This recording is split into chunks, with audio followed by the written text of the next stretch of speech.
오늘 우리에게 주시는 하나님의 말씀을 보도록 하겠습니다. 오늘 주시는 하나님의 말씀은 사사기 16장 1절에서 13절 말씀입니다. 사사기 16장 1절에서 13절 말씀입니다. 삼손이 가사에 가서 거기서 한 기생을 보고 그에게로 들어갔더니 가사 사람들에게 삼손이 왔다고 알려지매 그들이 곧 그를 에워싸고 밤새도록 성문에 매복하고 밤새도록 조용히 하여 이르기를 새벽이 되거든 그를 죽이리라 하였더라. 삼손이 밤중까지 누워있다가 그 밤중에 일어나 성문짝들과 두 문설주와 문빗장을 빼어 가지고 그것을 모두 어깨에 메고 헤브론 앞산 꼭대기로 가니라. 이후에 삼손이 소렉 골짜기에 들릴라라 이름하는 여인을 사랑하매 블레셋 사람의 방백들이 그 여인에게로 올라가서 그에게 이르되 삼손을 깨어서 무엇으로 말미암아 그 큰 힘이 생기는지 그리고 우리가 어떻게 하면 능히 그를 결박하여 굴복하게 할 수 있을는지 알아보라. 그리하면 우리가 각각 은 1,100개씩을 네게 주리라 하니 들릴라가 삼손에게 말하되 청하건대 당신의 큰 힘이 무엇으로 말미암아 생기며 어떻게 하면 능히 당신을 결박하여 굴복하게 할 수 있을는지 내게 말하라 하니 삼손이 그에게 이르되 만일 마르지 아니한 새 활줄 7가닥으로 나를 결박하면 내가 약해져서 다른 사람과 같으리라. 블레셋 사람의 방백들이 마르지 아니한 새 활줄 7을 여인에게로 가져오매 그가 그것으로 삼손을 결박하고 이미 사람을 방 안에 매복시켰으므로 삼손에게 말하되 삼손이여 블레셋 사람들이 당신에게 들이닥쳤느니라 하니 삼손이 그 줄들을 끊기를 불탄 삼시를 끊음같이 하였고 그 힘의 근원은 알아내지 못하니라. 들릴라가 삼손에게 이르되 보라 당신이 나를 희롱하여 내게 거짓말을 하였도다. 청하건대 무엇으로 당신을 결박할 수 있을는지 이제는 내게 말하라 하니 삼손이 그에게 이르되 만일 쓰지 아니한 새 밧줄들로 나를 결박하면 내가 약하여져서 다른 사람과 같으리라 하니라. 들릴라가 새 밧줄들을 가져다가 그것으로 그를 결박하고 그에게 이르되 삼손이여 블레셋 사람이 당신에게 들이닥쳤느니라 하니 삼손이 파리에 줄 끊기를 실을 끊음같이 하였고 그때에도 사람이 방 안에 매복하였더라. 들릴라가 삼손에게 이르되 당신이 이때까지 나를 희롱하여 내게 거짓말을 하였도다. 내가 무엇으로 당신을 결박할 수 있을는지 내게 말하라 하니 삼손이 그에게 이르되 그대가 만일 나의 머리털 7가닥을 배틀의 날실에 섞어 짜면 되리라 하는지라. 아멘. 네, 오늘 이 본문 말씀을 보기 전에 바로 전에 있는 챕터인 15장 20절 말씀이 어떻게 끝났는지 우리가 먼저 읽고 시작하도록 하겠습니다. 자, 사사기 15장 20절에서 우리가 사사기 15장에서 큰 전투가 있었죠. 나귀턱뼈 한 개를 붙들고 그것으로 1,000명을 상대하여 이기는 그야말로 일당천의 전쟁을 치러내는 삼손의 무시무시한 모습을 보았습니다. 근데 사사기 15장 20절을 보니 이렇게 나와 있습니다. 블레셋 사람의 때에 삼손이 이스라엘 사사로 20년을 지내었더라. 자, 여기에요. 이것을 영어로 보면요. 삼손 led Israel for 20 years in the days of Philistines. 자, 이 사사기 15장 20절 말씀은 다소 고개가 갸웃해지는 말씀입니다. 왜 그럴까요? 지금 일당천의 전쟁을 치러냈습니다. 보통 사사의 시대 같은 경우에는 이렇게 한번 힘을 떨치고 성령의 기름 부음 안에서 놀라운 능력을 발휘한 그때에는 이제 완전히 그 압제에서 벗어나는 일들이 수순으로 나오게 되어 있습니다. 자, 그런데 15장 20절 말씀은요. 자, 블레셋 사람의 때에 삼손이 사사로 20년을 있었다라고 하는 다소 애매모호한 글귀로 끝난다는 것입니다. 영어로 보면 그 애매함이 더 잘 드러나 있는데 in the days of Philistines 원어적인 의미를 더 살린다면요.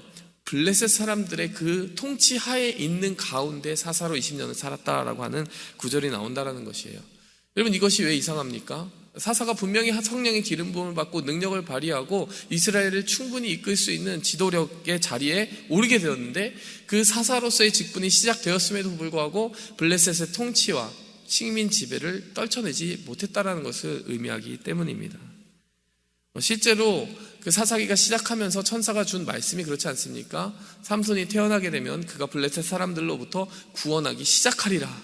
이 시작하리라라고 하는 그 구절이 그때까지는 주의 깊게 못 봤는데 가만히 생각해보면 그래요. 시작을 했지만 끝을 내지 못한다는 얘기죠. 여러분 그 블레셋 사람의 통치를 완전히 끝내고 극복하게 되는 때는 언제입니까?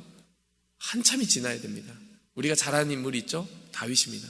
다윗의 때에 골리앗과 싸우고 그 이후에 이어지는 여러 세월들의 그 장구한 전투를 통해서 비로소 그때 돼서야 블레셋을 극복하는 모습을 보여주게 되는 것이죠.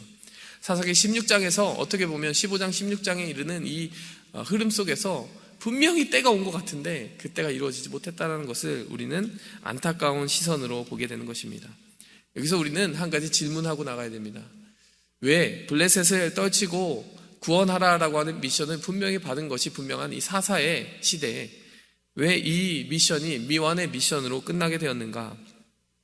오늘 본문 말씀 16장 1절에서 13절이요. 그에 대한 답을 제공하고 있지 않나 생각이 듭니다. 크게 두 가지 포인트를 보게 됩니다. 보는 싸움에서 졌기 때문이다. 두 번째는 무엇을 사랑하느냐의 전쟁에서 패배했기 때문이다. 이것을 우리는 한번 생각하고 가야 될 줄 믿습니다. 첫 번째로 보는 것의 싸움이다 라고 하는 것은요, 오늘 본문 말씀뿐만이 아니라 여러 군데에서 등장하는 한 가지 표현을 보면 우리가 넉넉히 알 수가 있습니다. 16장 1절을 보면요, 삼손이 가사에 가서 거기서 한 기생을 보고 그에게로 들어갔더니, 자, 이 사사기 16장 1절의 말씀은요, 처음 등장하는 그 패턴의 말씀이 아니지 않습니까? 딥나에 있는 한 여인을 보고, 그리고 부모에게 가서 이렇게 이야기합니다. 내가 보기에 좋았던 여인입니다. 여러분, 그리고 이 보기에 좋다라고 하는 표현은 여기에만 등장하는 표현이 절대 아니라고 저는 말씀을 드린 적이 있습니다. 그 사사기 전체를 아우르고 요약한 듯한 이 구절이 있지 않습니까? 사람들이 그때 이스라엘의 왕이 없으므로 보기에 좋은 대로 행하였더라. 이 구절과 정확히 일치되어 있다라고 이야기를 했습니다. 그것은 그냥 한국말 성경에서 뿐만 아니라 원어적으로도 완전 일치했다라고 이렇게 제가 말씀을 드린 적이 있어요. 자, 그것이 근본적인 문제였다라는 것입니다. 사사가 지금 움직이고 행동하는 그 모든 삶의 기준과 판단을 어디에 내리고 있느냐라고 하는 것을 우리가 질문했을 때 삼손이 이렇게 대답할 것이에요. 내 눈에 보기에 좋은 것을 택하였다. 그리고 그것이 공교롭게도 지금 이스라엘이 처한 영적 상황을 고스란히 반영하고 있다는 것입니다. 스스로 보기에 좋은 대로 계속하여 선택하고 있는 그 모습을 보게 되는 것이죠. 여러분, 이에 대해서 우리가 신약 성경을 함께 살펴보게 되면 균형 잡힌 시각을 가지고 수 있게 되고요, 그 신약 성경을 통해서 성령께서 주시는 음성을 좀 더 확실하게 확인하는 길이 될 것입니다. 요한일서 2장을 보게 되면요, 이렇게 이야기합니다. 2장 15절, 여러분은 세상이나 세상에 있는 것들을 사랑하지 마십시오. 누가 세상을 사랑하면 그 사람 속에는 하나님 아버지에 대한 사랑이 없습니다. 세상에 있는 모든 것, 곧 육체의 욕망과 눈의 욕망, 세상 살림에 대한 자랑은 모두 하나님 아버지께서 온 것이 아니라 세상에서 온 것이기 때문입니다. 제가 다른 번역을 읽었기 때문에 좀 생소하게 들렸을 수 있습니다. 이렇게 기존에는 이렇게 적혀 있습니다. 안목의 정욕. 안목의 정욕이라는 표현을 썼어요. 안목의 정욕이 무엇입니까? 이 새 번역을 따르자면 눈의 욕망이라고 나와 있는데요, 그게 딱 맞는 표현입니다. 안목의 정욕이란 이것이죠. 내 눈이 욕망하는 것이 있다라는 것이에요. 내가 그냥 가만히 있어도 내 눈이 저절로 가는 것이 있다는 것입니다. 지금 삼손을 가만히 두면 어디를 보게 되어 있습니까? 아름다운 여인을 보게 되어 있습니다. 자꾸 눈이 쫓아가는 것이에요. 근데 그 눈이 좋아하는 것을 쫓아가게 되면 그 안에 하나님의 사랑이 있지 않다. 요한일서는 그렇게 이야기하는 것이죠.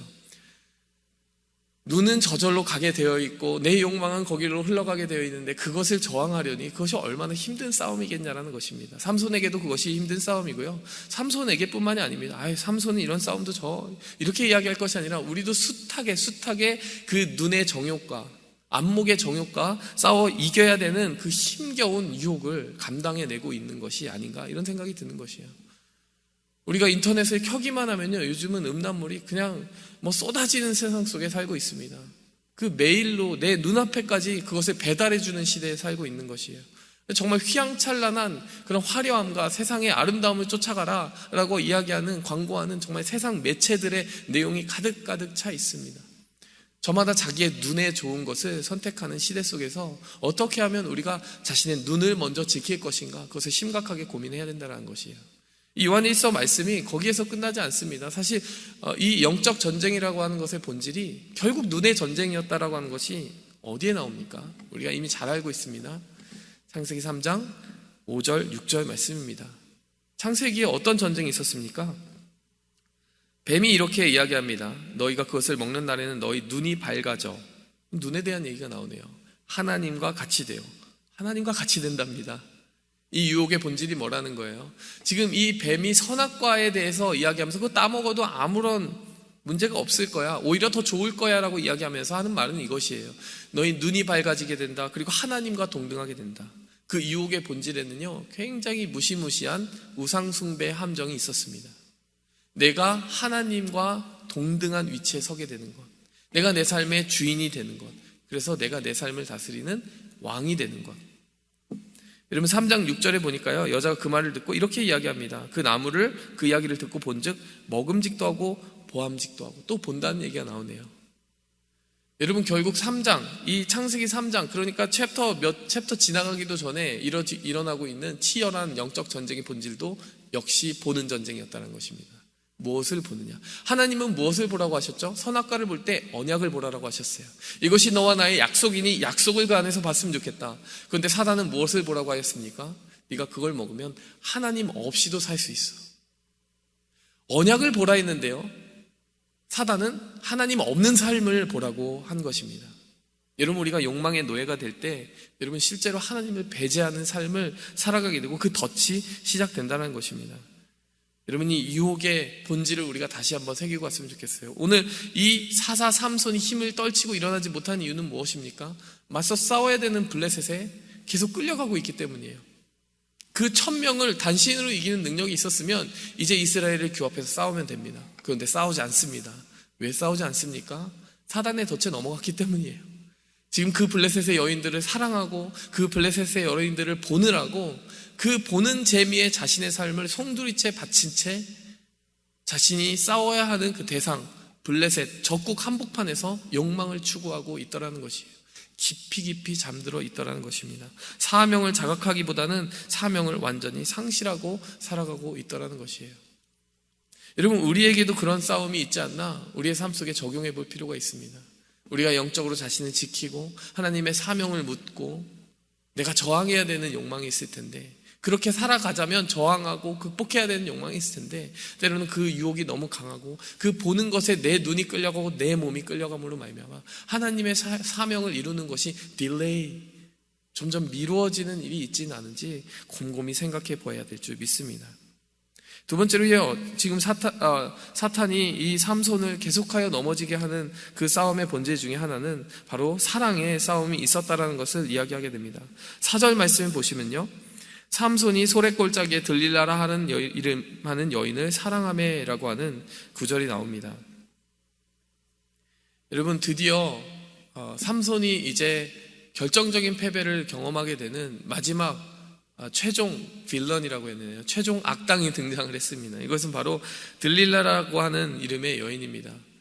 우리가 성경을 자세히 읽지 않아도, 심지어 교회 다니지 않아도 이 들릴라, 삼손, 이 두 이름은 기억하는 사람들이 꽤 있습니다. 여러분 그런데 이 삼손의 일대기 가운데 삼손에 관하여 묘사할 때 등장하지 않았던 최초의 표현이 등장하는데요, 그것은 바로 사랑하매라고 하는 표현입니다. 그동안은요 여인들을 보고만 따라갔어요. 보았다, 딥나 여인을 보았다, 지금 이 여인을 보았다, 기생을 보았다. 그런데 지금 이 4절을 보면요, 보다 못해 사랑하게까지 되었다라고 하는 것을 보게 되는 것입니다. 눈으로 보는 데서 그치지 않고 그 눈이 보는 대로 따라가는 데서 그치지 않고 이제 마음으로 완전히 받아들여서 품게 되어버린 상황. 여러분 이렇게 되면요, 세상을 사랑하면 어떻게 되는 것입니까? 그것과 싸울 수 없게 되는 것이죠. 요한 1서 말씀, 아까 보는 그 말씀에서도 동일하게 나와 있지 않습니까? 세상이나 세상에 있는 것들을 사랑하지 말라. 그 안에 하나님의 사랑이 있지 않다. 달리 말하면 우리가 세상을 짝하고 세상을 사랑하기 시작하면 세상을 싸워 이길 수 있는 힘과 능력을 상실하게 된다는 것을 의미하지 않겠습니까? 우리는 하나님을 사랑할지 세상을 사랑할지 그 둘 중에 하나를 택해야 되는 운명과 영적 싸움을 앞에 두고 살아가고 있는 것입니다. 그런데 삼손은 지금 어느 곳을 택했습니까? 세상을 택하게 된 것입니다. 그리고 나서 삼손이 이제 넘어가는 일이 벌어지기 시작합니다. 들릴라는요, 이 삼손의 비밀, 힘의 비밀을 찾아내는데 1,100씩의 은을 제공을 받았습니다. 그 당시에 블레셋이라고 하는 나라는 5고을의 연합체이기 때문에 총 5,000은 정도를 받은 것이에요. 5,500 정도의 은. 근데 이 5,500이 얼마 정도의 은이냐, 값어치냐? 당시에 은 10개만 있어도요 1년치의 연봉으로 쳤습니다. 그것은 이제 사사기 뒷부분에 나옵니다. 제사장을 나의 집에 두고 봉사시키려고 하는 사람이 등장하게 돼요. 근데 그 미가의 집에서 봉사하는 제사장이 만족하였던 금액이 1년의 은십이었습니다. 그러니까 여러분 500년치의 연봉인 것이죠. 500명의 그 연봉을 받은 것이에요. 정말 너무 과하게 준 거 아니야 생각할 수 있는데요. 지금 이 삼손의 손에 1,000명이 죽는 판인데 500명을 먹일 수 있는 연봉 정도는 넉넉히 제공할 수 있다, 이렇게 생각을 했던 모양이에요. 근데 어쨌든 유혹이 시작이 됩니다. 이제 그 비밀을 어떻게 알아내려고 하느냐, 계속해서 알아내려고 이렇게 조르는 거예요. 이 여인이 유혹을 하는 겁니다. 근데 정말 우리의 보기에 아슬아슬한 지점이 등장하기 시작합니다. 여기 보면 7절에요. 새로 마르지 않은 활줄로 묶어봐라 라고 하는 구절이 나옵니다. 여러분, 이것이 옛날 그 개역 성경에는 푸른칙 7이라고 나오는데 개역 개정에서 잘 번역을 오히려 했습니다. 활줄, 마르지 아니한 활줄. 왜 이것이 중요하냐? 여러분, 마르지 아니한 활줄이라고 하는 것은 인대를 가지고 만드는 것이기 때문이에요. 이제 죽은 지 얼마 안 되는 동물의 사체에서 나오는 그 인대를 가지고 활줄을 만들기 때문에 그것으로 나를 묶어보라라고 하는 것은 나신의 서약을 시험하고 있는 겁니다. 그 말이 누구의 입에서 나오느냐가 더 충격적입니까? 삼손이 그 비밀을 이야기하고 있다는 것이에요. 비밀스럽게 시험하고 있는 겁니다. 여러분, 그 다음에는 어떤 이야기를 합니까? 쓰지 아니한 밧줄로 묶어봐라. 그 이야기는 그냥 넘어갈 수 있어요. 그런데 그 다음에 마지막에 무엇이라고 얘기합니까? 내 머리털 7가닥을 빼어서 한번 그 줄을 만들 때 같이 엮어 만든 다음 그걸로 나를 묶어봐라라고 이야기합니다.